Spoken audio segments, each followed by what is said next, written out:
I'll start.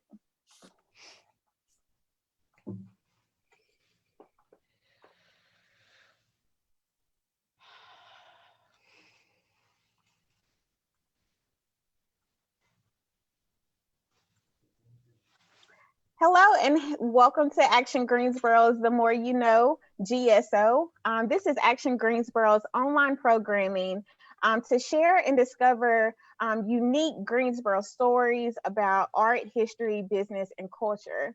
So today we're going to talk about some businesses in Greensboro, specifically women-owned, because it's International Women's History Month. So before we get started, I definitely want to recognize and thank, women in our community who are really making things happen, who have made history, who have forged paths and, broke some barriers. And so today I have 4 women entrepreneurs joining me. These women have been featured on Made in Greensboro. For our viewers who do not know, Made in Greensboro is a website and social media campaign that features creative and entrepreneur people and companies that are in our city and really making a significant impact on our community. So I have Kendra Knight of Kendra Knight Photography, Melissa Wallace of Hops and Nuts, Darlene McClinton of the Artist Bloc, and Alana Allen of I Am a Queen. And I will put everyone's business link it in the chat on Facebook. So before we get started, I want all of the ladies to introduce themselves and their business. I will say Kendra is Made in Greensboro's new photographer for 2021. And so I remember reading her proposal. You really expressed having a passion for photographing and highlighting women-owned businesses and brands. So Kendra, I will let you kick us off. And then everyone else can join in as the spirit moves. All right. Well, Candace, you pretty much gave my intro. I'm Kendra Knight. I am a female women photographer and videographer of Greensboro and surrounding areas of Greensboro. So Winston-Salem and, Kernersville, all surrounding areas of the Triad. And so again, what Candace just said, I am totally about uplifting, empowering, but mostly leveraging the message of women brands, community organizations, in order for them to continue to empower and lift other, not just women, but other people of the community as well. So, yeah. Hi guys, my name is Melissa Wallace and I'm the founder of Hops and Nuts Craft Beer Snacks based here in Greensboro. Founded here in 2015. We make craft beer, wine, and cocktail snacks. We predominantly work with brewers, vintners, bottle shops across the nation. Certainly our new news is a pivot that we've undergone with the advent of COVID. The majority of our accounts were just wrecked, as everyone in this country has been affected by this virus, by this pandemic. So we had a great opportunity to kind of take a step back and look at where we wanted the future of our company to be. We unboxed the toolkit that the folks at the Chamber and the folks at Launch Greensboro have given us, and had a great opportunity to launch a new brand called Sippin' Snacks, which will hit the market in grocery and retail on April 1st. So really glad to be here with these amazing ladies, and hope you guys will stay tuned for some insight as what's it like to be a woman entrepreneur in Greensboro. So thanks. Hi, I am Darlene J. McClinton. I am the co-CEO and co-founder of the Artist Blog and also the Tab Art Center nonprofit. I wear a lot of creative hats in this particular city. I'm a muralist, public art artist. I have about 12 works in the city of Greensboro. I'm also an educator. I've been teaching at A&T for over 10 years. Artpreneur, which we broke down, and then recently the grants manager at ArtsGreensboro. So I'm so happy to meet Kendra Knight because we could talk about some granting making. Nice to meet everybody. All right, so my name is Alana and I am the founder of I'm a Queen and also Alana Knows Nonprofits. So with I'm a Queen, I work with girls ages 10 through 18 in the Piedmont Triad. So what we do is we work with them on self-esteem, leadership development, and teaching them how to be active in their community. And it's really essential to us to give back. And I'm a Queen, we're known for our back to school event, our annual teen conference, and our ultimate Christmas adoption, where we adopt over 100 kids for Christmas by providing them with Christmas gifts and their families with a holiday food box. So that's I'm a Queen in a nutshell. Cool. And Alana, I'm sorry for the mispronunciation of your name earlier. It's fine. So as we think about International Women's History Month, what does that mean to you all? I'm going to say it means to show up.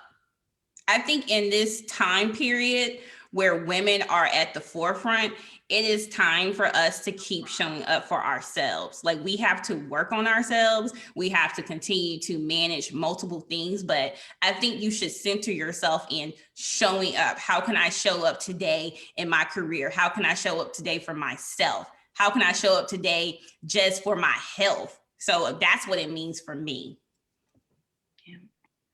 And I would say for myself, it represents liberation, women's rights, their accomplishments, all the accomplishments women have done globally.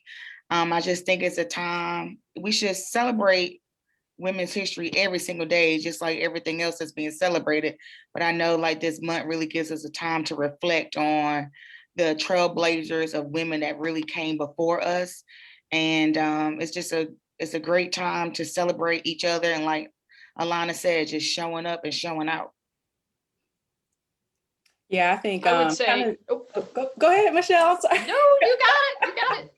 No, I just wanted to say, for me, it's just about really thriving and recognizing people who are in spaces that you've never seen women and girls be before. So for me, just to be, it's kind of like, Michelle, I you're in an industry where I don't even see typically a woman being in that industry, right? A woman being head of that industry. And so for me, it's about seeing, taking our mindset out of like, okay, well, this is a male dominated industry. Well, let's not even go there. Let's just, this is a gender neutral, dominated industry where women can thrive in all these types of spaces and not be limited. So for me, that's what it is. I think for me, and that's completely well said. I'm not really that person that has on pink or blue glasses. For me, it's about the industry. It's about, what are you doing every day? And Alana, showing up, man. You got to show up.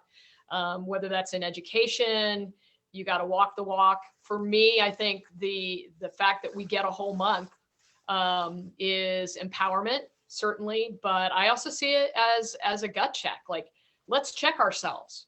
Where are we? What have we gained? Where have we lost footing?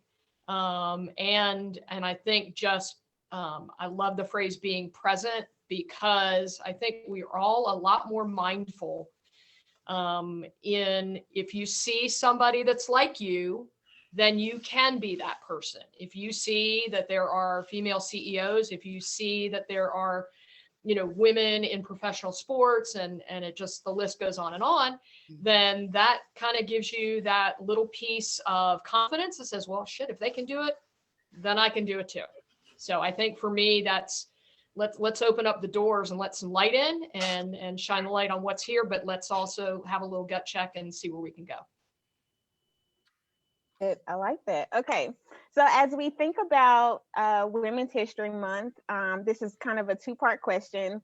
So who would you say is your favorite, if you have more than one, we can pick one.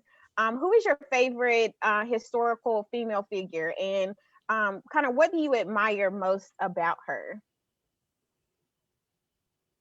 I'll go first. Go girl. I thought about that question over and over again, because it was a lot of people that flashed through my mind as soon as I read the question. But the one that speaks to me, that's true to who I am, that I can resonate with, is Madam C.J. Walker. And it was just because she was a self-made millionaire, and that's one of my goals. She was an African-American entrepreneur. She was a social activist, and she really just led the way to show not just women, but everyone how to make money in America and how to pursue your goals, your dreams, and do what you love. And then all these other hair care businesses was able to launch because of the avenues and the doors that she was able to open. So I'm really, like, I would say that that's why I admire her, because she has the entrepreneurship spirit that I carry with me every day. And a lot of my friends were like, did you see the Netflix special with Madam CJ? Well, no. They was like, well, you should look at it because y'all remind me of each other. So I took that as a compliment. I'm going to say Ruby Bridges. I was watching her story the other week about the little girl who had to integrate a school, and she was, there was like 6 marshals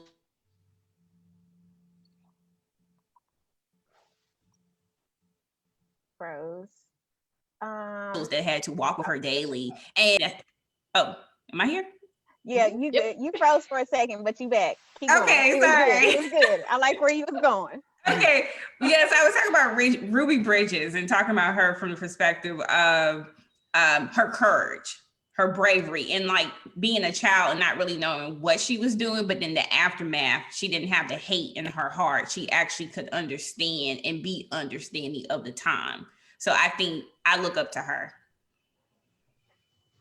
And I think for me, it is same. I think there's so many women that I feel like I gravitate to in different areas of my life, but probably Maya Angelou. She's just like an artist in a different way of just writing, and the way that she used her writing to just kind of highlight some of the social issues that were going on, or that is going on in our country. But then also just using her words to just make a positive impact. Like it's just almost like a mom or like a grandma. Every time I read her words, it's like, girl, pick yourself up. Yeah. Pick yourself up. You are phenomenal. You are, you can do all the things. And so literally, and I know she has like this deep voice, but every time I read her work, it's like I can hear it in her voice and it sounds very familiar to me. And it just impacts like my mom life. It impacts my spiritual life. It impacts my creative life. So Maya Angelou, hands down. That's a great choice. That's a great choice. Certainly for me, there, like all 3 of you guys, there's a lot of women that really just go through flash. That's a great word. Whether it was Amelia Earhart or Eleanor Roosevelt. I think that for me, anybody who goes in the face of, as far as reversing the norms. And Darlene, you had a great one with Madam CJ. It was a male dominated area. They told her to go behind the chair and do her thing. And she wanted more for not only herself, but for a whole several generations of women who needed an exit strategy. They needed a road to hope. They needed a road to be able to, provide for their family. So for me, mine's a little more base. And this is out of left field. So you guys know I'm in the beer industry, so to speak. And the reason we started our company is I love beer. I love to drink. I love to drink beer. So fermented spirits go back 4,000 years. And women were right there in the forefront as far as being brewers. And there's a woman, her name is Nikasi, and she is the goddess of beer. So a few years ago when I was a maid in Greensboro, chosen to do that. You called me a snack guru. No, a snack. I'm crap now. Let me look it up. Keep going. So I want to be like Nikasi. I want to be the goddess of beer snacks instead of the goddess of beer. So Mesopotamia, going all the way back, the true history. Beautiful. I like that. So, Melissa, you are the craft beer snack mogul. Mogul, that's what I was. Yes. So let's think of a local lens. So who would be your Greensboro woman superhero? Like who is like either a mentor or who is like your go-to woman in Greensboro when you need a connection or advice or just anything? Lori Pogue, hands down. Something borrowed, personal, business, creatively. She's just phenomenal to me. She, you know, even her story, the way she worked. I think she worked at the Coliseum, and then while she was working, she started her business. And she has multiple businesses, like with her, just her, and then her and her husband. She has a family. So Lori Pogue, if you guys don't know, look her up. She has a candy shop downtown, and she has been my client, or she is my client still, but I cherish her, and I just uplift her. I look forward to like what she has and what she's doing, because she's always doing something. So yeah, she is Greensboro superhero. Okay. Anybody else got any? I have one. I have a few people. Yes, I have some role models. So when we think about a superhero, I thought that was a good question as well. So I have two that I want to mention. One I'm just gonna say, and then the other one's gonna be myself. And I'm not just trying to talk about myself, but I just want to be, you know, that's how I feel about it. So I would say Dr. Amber Adams. She is Congresswoman right now. I met her when I was a young girl in high school. She had just started the African American Atelier. They provided me a scholarship to go to A&T. She is a trailblazer as well. They started the African American Atelier. She was an artist from A&T. Then she moved into politics, and she's done so much for our community, and that gallery is so much for our community. So I really consider her a superhero, and she's one of my role models and somebody that I aspire to be like when I grow up and walk behind.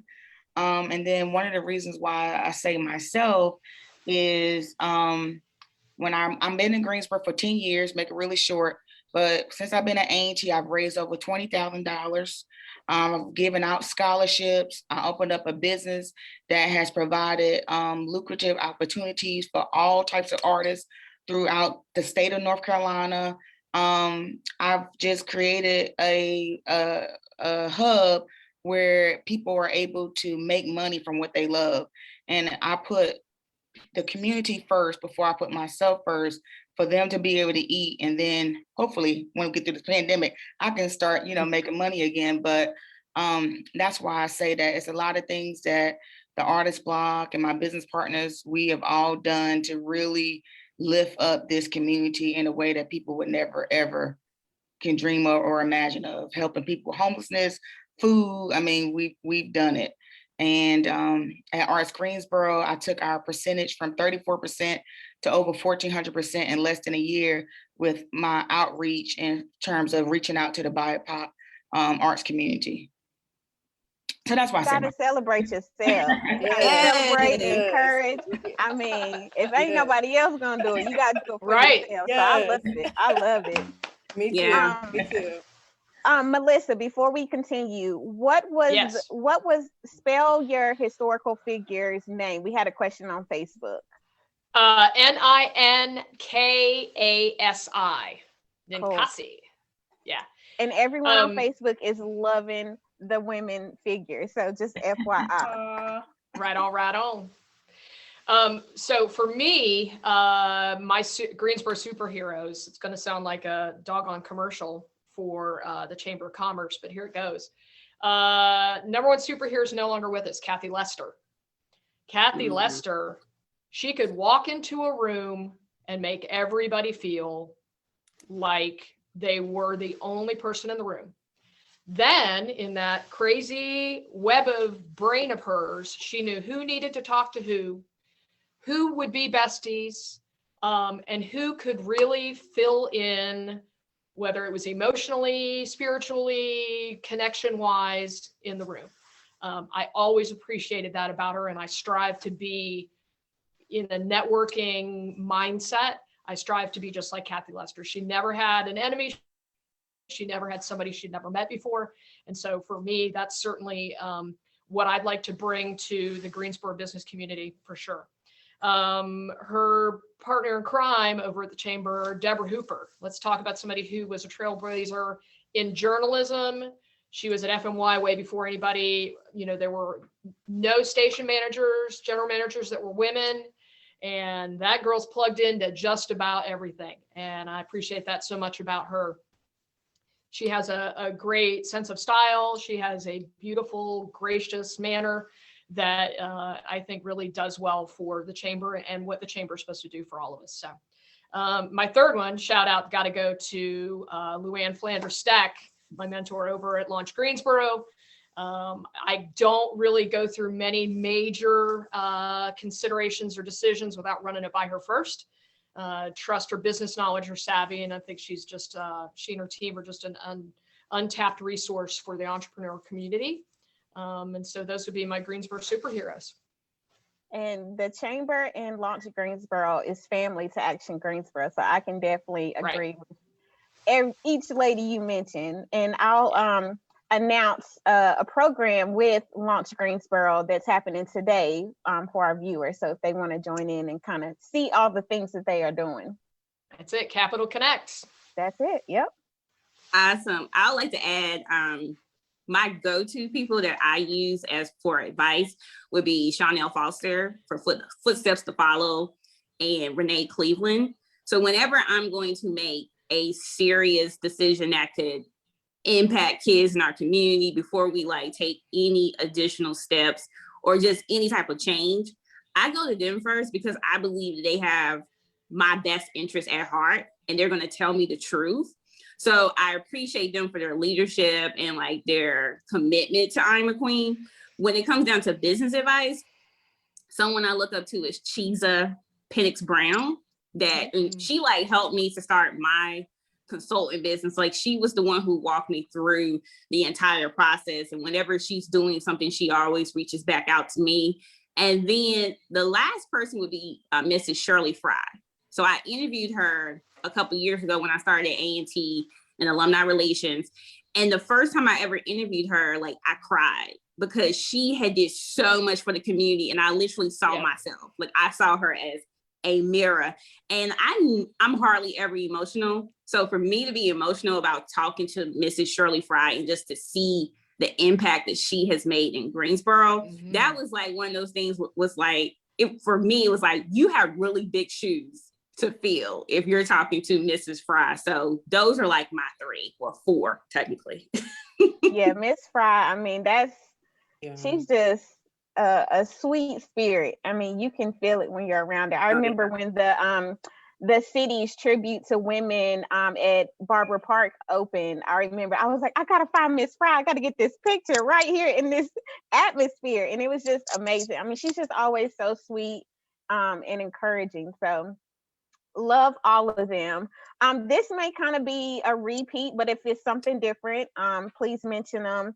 So in your different fields and pathways that you've taken for entrepreneurship, who has been kind of like your female role model or mentor that kind of helped you make the decision to get into your different fields? I'm gonna say for me, her name is Catherine Russell. She was a lady at my church and she was always giving back. Like she taught me how to serve. She taught me how to give back. And the one thing about her, she has she has like this big impact on me. Like the reason why I'm so like charitable. And for me, I look up to her as a mentor because she instilled in me as a child, like the way you're supposed to treat people and the way you're supposed to listen to a child and be present with them. So every time I think about like giving back or, who taught me how to do this, it really goes back to her. And it was all because she was just a kind person. She was just a nice woman who like took the time to talk to me, to be a mentor. So yeah. Cool. I would like to say Amy Clapp. She does live in Greensboro. A lot of people know but don't know that I was adopted as a child, and I was a part of the Big Brother Big Sister program, and that's how I met Amy Clapp. So she came into my life when I was dealing with a lot of childhood trauma, and she just began to pour into me, would tutor me, taught me the ins and outs of education, help with identity, just basically gave me the strength and courage to know that anything you put your mind to, Darlene, you could do. She was like, if you want to be successful, you have to work hard at it. She really, anytime I had a vision or idea, I want to be something, she would take me to a bookstore, get me architectural books. My first year at college at A&T, she walked on campus to the bookstore, brought me all of my supplies that I needed for college. And she just basically provided me financial literacy. And she was just a big support to me. So I always tell her, will always say it, and I would shout it to the mountaintops that I would not be where I am without Amy Clapp. Love it. No. Kendra or Melissa, did y'all have anybody? I didn't want to skip over y'all. Oh no, I have two. I didn't want to cut Melissa off again. No, go. I have two. So Dawn Harrison, spiritually, she was someone from my church, and someone who I see often kind of here and there, but she just helped me just in life, just with life things, and just always using my intuition of what I know spiritually, using God as guidance in my life for everything, literally everything that I really want to do. And then Yolanda Stone at A&T. She was like a tough love, and I feel like I'm someone who's pretty relatable and approachable, but also at the same time, I'm not trying to make everyone feel okay, but I am. And she's someone who taught me the power of no, and the power of asking, and the power of being, you can still be who you are, but be strong and be upfront. And, so she was very like my tough love mentor who I just became in awe of. And she just taught me so many life lessons that I still take with me today. So, yeah. That's super awesome. Mm-hmm. I don't know that I necessarily have anybody in Greensboro. I would say my mom and my sister. Yeah, you mentioned that in your Made in Greensboro profile. I remember that. Yeah. We were, my sister and I were raised by a woman who just, the Energizer Bunny. She really had high expectations for us. But the neat thing about being raised by Joyce is that failure was not really an option, not in a yes or no, black or white kind of way. It was instilling in us that hard work, getting it done, find a way. And for me, that has been just a mantra. We all know that being an entrepreneur, let alone a female entrepreneur, is difficult. It's challenging. If you've got a family, somebody said, oh, isn't it glamorous to be a small business owner? Well, there are only 24 hours in the day. And it seems that I'm always in constant need of 30 hours a day. So roadblock. We all have them. We all go through, highs and lows, but I think that the thing that she taught me most was find a way. There's always going to be a way. It may not be the easiest. It may be the hardest. It may be the most challenging. You may see no light at the tunnel, but find a way. So I think for my sister and I, that was the greatest upbringing you could ask for. So I will give props to Mom. She's up there. Thanks for that. And that would be who has inspired me the most. Thanks. Love it. And so as you think about your different fields and your current stage where you are in your career in business, why did you choose Greensboro? What was it about Greensboro that made you want to say, hey, I want to start a business here? And along with that, well, let's answer that and then I'll have a part two. Well, I'll go first. So I went to the #1 HBCU in the nation, North Carolina A&T. I am from Reedsville, North Carolina, a small city. So it was kind of like tradition that you went to A&T. So once I kind of went to college, like Greensboro, like captivated me. And it was just an easy transition, like going into the community and seeing the need.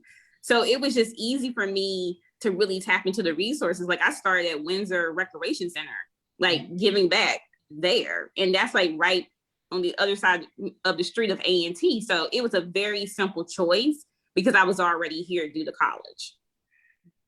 Same. I'm gonna kind of go on Alana. I also attended North Carolina Agricultural and Technical State University. And, and so for me, I did not start in photography. I got my degree in education and I taught here at 2 local high schools. And from there, I took a leave of absence. I took about a year off, a year and a half, and my husband was already in photography. But a lot of my photography comes from the inspiration of people that I know from A&T who started businesses.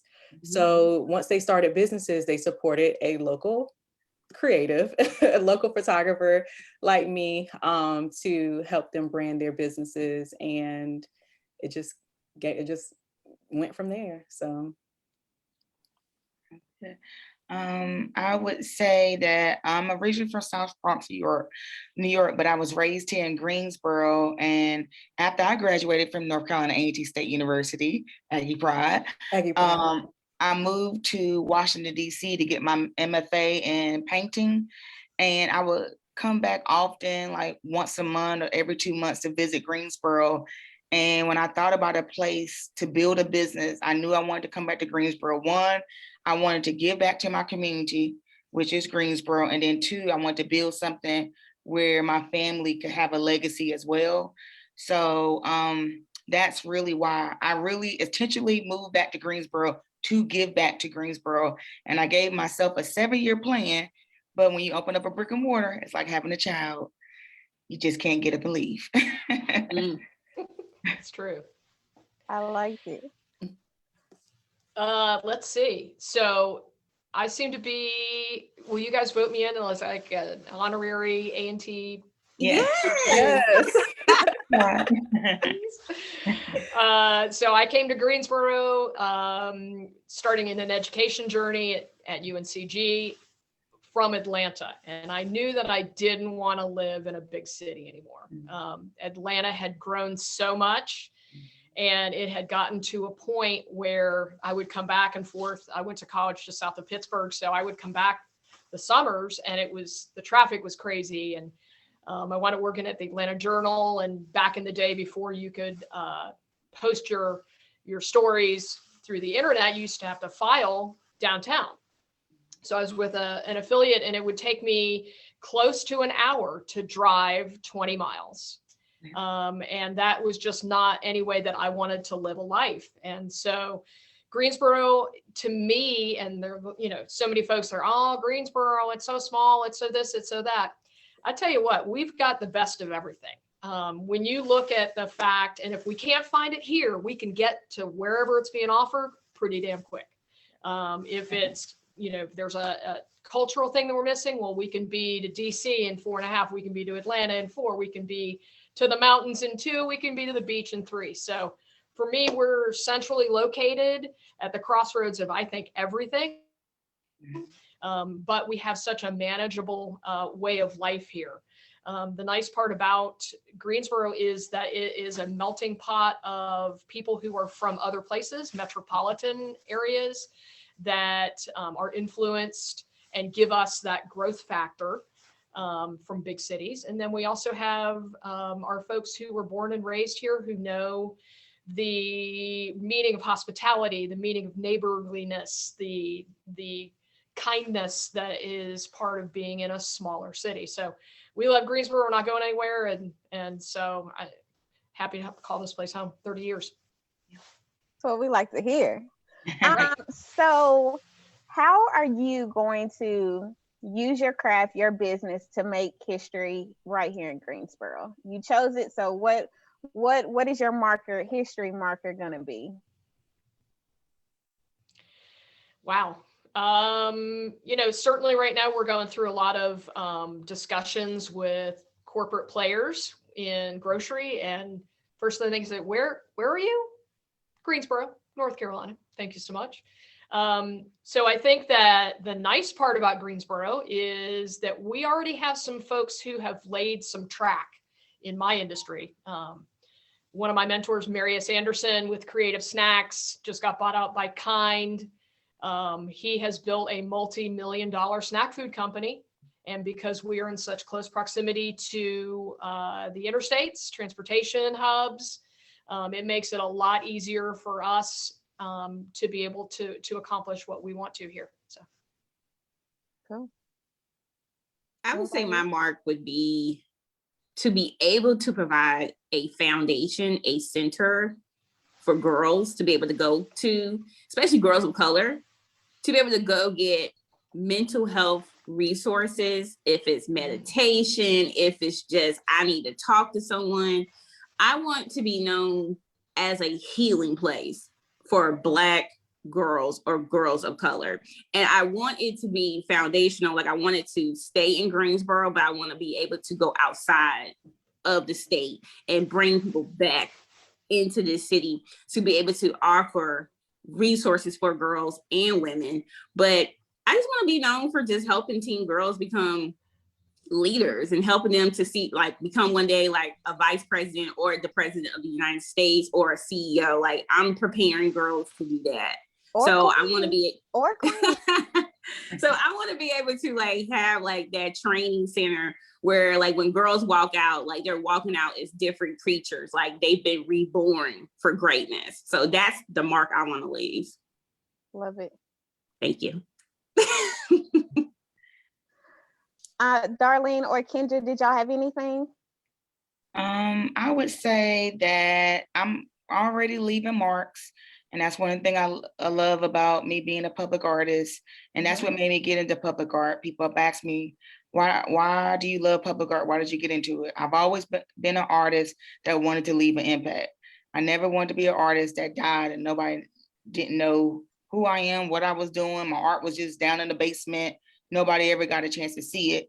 So with me being able to practice public art, I'm able to leave history, a legacy in that way. So that's kind of like how I would continue to leave that type of impact, is through public art, is community engagement.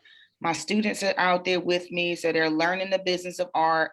They're learning how to interact with the community, and it's beautifying neighborhoods, and it's bringing everybody, it's uniting the community together. So mine would be through public art. And mine, clearly through photography and videography, but most importantly is to tell the stories of women in our not our neighborhood, but just in our communities, and connecting women in our communities, whether it be on a political front, whether it be on a community engagement front, whether it be socially, just making the connection so that women and girls know that there's support, and just helping them to tell those stories, whether that is using words, imagery, film, just making sure that they're exposed and that it's out there. You can see it. So same as Darlene, that it's not just, because for me, I do want to make a positive impact. Yes, I do want to make money, absolutely. But, if you know me, if you read my story, if you know how I present, my images and my material, my work, it is definitely about telling the stories of women and how these women can engage and impact the community as a whole. So that is my bigger goal, and that's just that's my aim. So yeah. And so we don't have any questions on Facebook, but people are loving the panel and great discussion. So shout out to us. And so, Darlene, you really touched on something I was thinking about earlier, and you spoke a lot about legacy. And so we just featured Natalie Miller from the Magnolia House on Made in Greensboro. And, she really talked about, continuing her family's legacy in the restoration of the Magnolia House. And so it's just amazing how, us as women can just pivot in any way and just kind of make things happen. Yeah. And so As we think about, women who may be on the edge, who want to start that business, or, step out on faith, or, just try something new, what is your advice to them? What is, or what did somebody tell you before you made your decision? One of my business mentors is Mike Boston II, Jr. And he said that when it comes to business, it's not a sprint, it's a marathon. And that's what I would tell any young person that has started a business and are coming up against stumbling blocks, to do not quit. Put your due diligence in. It takes literally 3 or more years to stay consistent and build a brand. As long as you stay consistent and keep pushing and pushing and pushing against every obstacle, one day you're going to look up and your business is going to begin to blossom. When you quit, it doesn't give the community and your supporters a chance to really support you. So just know that it doesn't happen overnight. It's a time period. It's a development period, and it's a marathon. You got to pace yourself through it. Pace yourself through it. No doubt about it. For me, I think it's to absolutely love what Darlene just said, but for me, it's about a Mark Twain quote. The secret of getting ahead is getting started. Like, make that leap. And for me, it's all about energy. I'm a big believer in energy and vibration, and what you put off is what you get back. But it starts with one step. So it doesn't have to be everything in the first bite of the apple. You're going to have to keep going to it. Marathon versus a sprint. It's little steps, but every step counts. Every step makes you get closer, but it's about putting off that energy, putting off what you want into the ethos, and see what you get back from it. And I just want to add, as a woman, you have to know that you are enough. Like, you have to own, I am enough, because whoever the source is in your life, the source provides enough. So whatever direction, as my feet go, I am enough. As I talk, I am enough. So everything you do, even if it sucks, even if you don't like it, right, you're still enough. Do something. Yes. So I am enough is something that plays into your business strategy. Like, I didn't wake up on 100 today, but I'm doing it because I am enough. So that's my message. Right on. Love it. Yeah, the world definitely needs your qualities. They need your talents. They need your gifts. It doesn't matter. I think, everyone has heard of the, it's a million bread loaves on the shelf. It's your time to do your own loaf. It's your time to bake your own bread. But most importantly for me, and this comes from mentors, is build relationships. Build relationships. Yes, you need money. Yes, you need to get paid. Yes, you need to pay mortgages and rent and leases and all these other things. But it's the relational part. It's when there's a virus, there's a pandemic, there's relationships. There's, people need to know that you are still there with them. They need to know that you care about what they care about. They need to know that you're going to solve the problem, but also, how am I doing today? You know what I mean? So it's relationships is number one key if you're starting a business, especially a service-based business, or even a product-based business. You need relationships. So on every level. So that's my main. I would definitely like to echo that.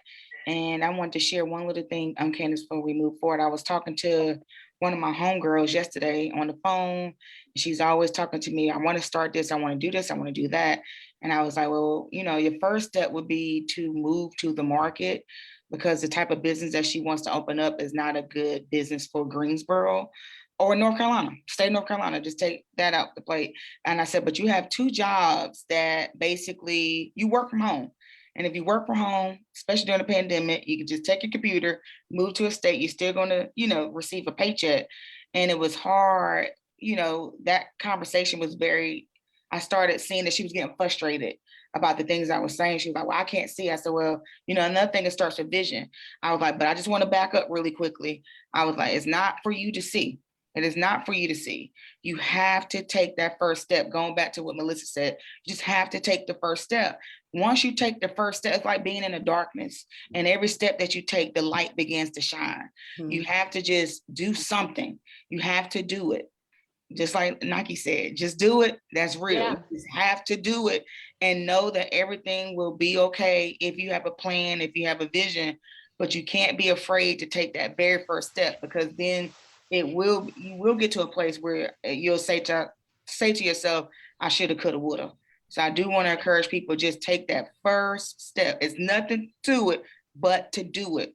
I started the Artist Bloc with $1,200. That's it. Yeah. Amen. Yeah. And Darlene, your friend, yes, she can start her business somewhere else and then expand back to Green. Just had to note that. Okay. So before we wrap up, we still don't have any questions, but let's shout out some of our favorite women-owned businesses right here in Greensboro, aside from your own. Yeah. So what we got? I got the African American Atelier. Definitely want to keep shouting them out. Jada Monica Drew. I just discovered her last year, but I love her. She was on Made in Greensboro as well. Made in Greensboro. Lady Business. I don't know how to pronounce her proper name. Alana knows, but want to shout those 3 ladies out. Cool. I want to shout out Renee Cleveland for Bow to Be You community. She is doing a citywide feeding on March 20th, and she has 8 locations where she's giving out free food. And the goal is for each location to feed 100 people. And I just think that she's doing something so amazing in our city, because it is so much bigger than what we can imagine. So I just love the fact that she has the passion and the heart to do it. And I just hope that everyone can support her. So Bow to Be You community. Cool. Right on.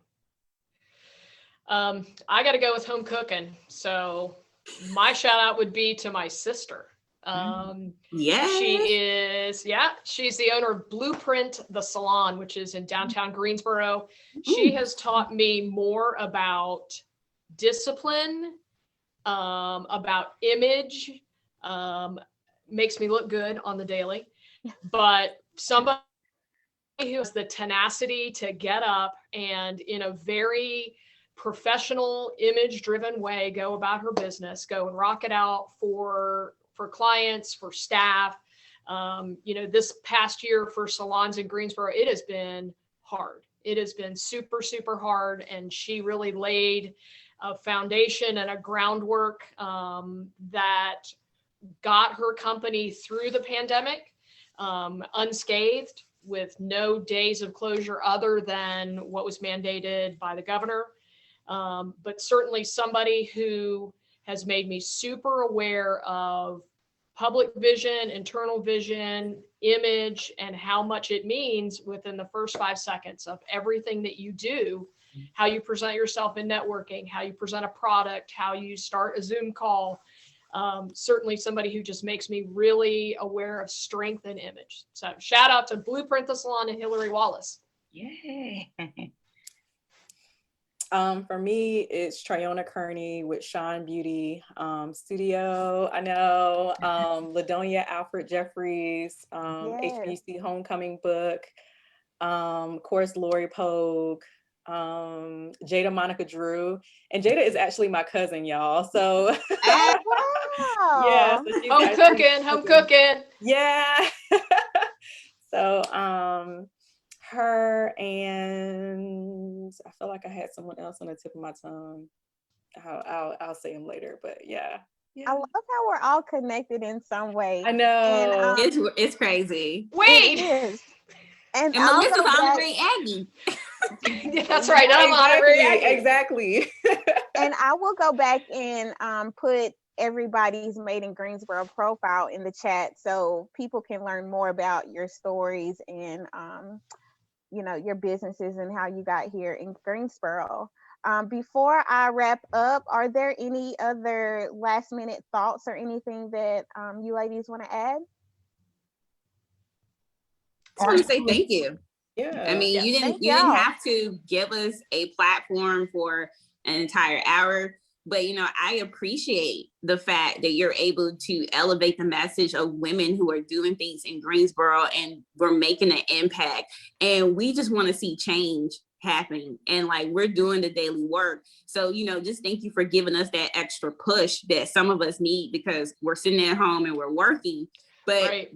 we need this type of connection and energy. So I appreciate you, Candace. Yeah. Same. I was gonna really Absolutely. say that. I think there are times, because I've been on different chats. I've been on, or not chats, but just like these different live sessions where they're, oh, we're highlighting women, and I'm with a stylist, and oh, we're highlighting women, and I'm somewhere else. But I love that, because my work is central to Greensboro, and it is central to surrounding areas. I do some work outside of the state, but 90% of my work is here. And so I work with a lot of businesses. I work with a lot of brands here. So I think it'd be good even just to highlight and make those connections with other women too. So not for my gain clearly, but just because I think it's beneficial. So like for me, it makes me want to be more aware of Melissa and like purchase from her and support her, as well as Darlene and Alana, so I think it just makes me, like I think Melissa mentioned earlier, more mindful about showing up and more mindful about supporting women. So within our area. So I think more of this is needed. I really like this. And I would say I appreciate that opportunity as well in the platform. And I just want to say this, because Arts Greensboro is launching a campaign, hashtag Arts Through It All. Arts Through It All. That a girl. Paint it up. I want to say hello and thank you to my new 3 sisters here. Thanks for voting me in.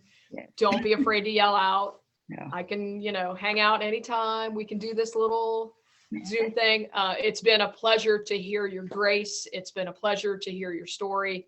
Hopefully we can go out and be ambassadors to not only the Greensboro entrepreneur community, but women in business.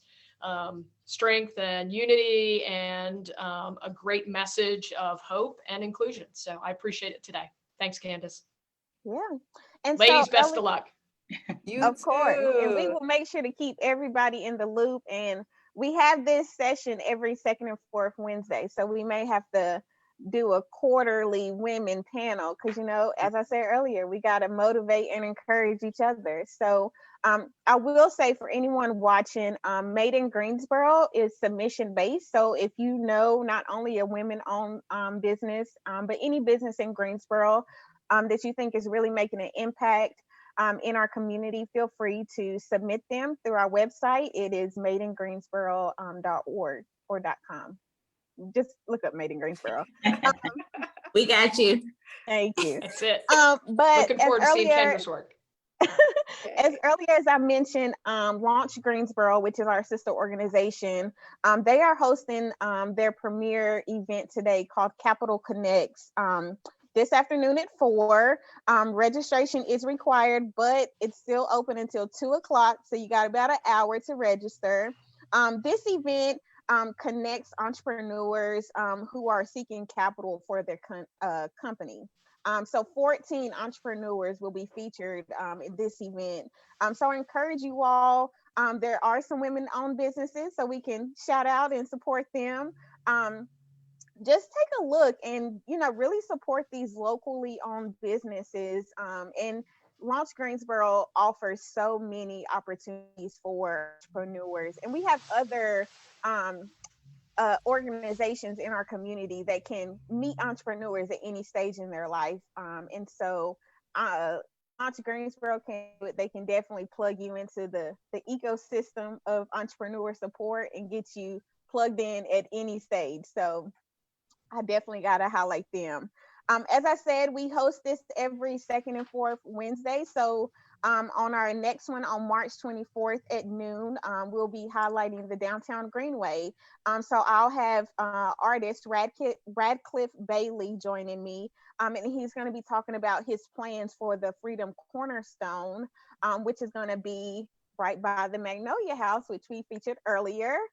So this will be along the downtown Greenway. So I encourage everybody to tune in and check it out.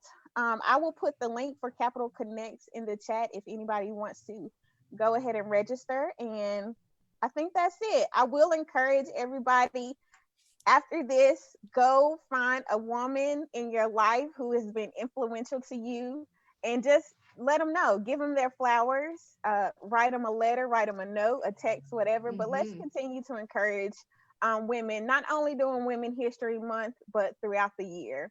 And so with that, thank you again, ladies. Let's enjoy this Greensboro beautiful weather and make it a great GSO day. So I appreciate it and have a Bye, great one. y'all. Thank you. Thank you.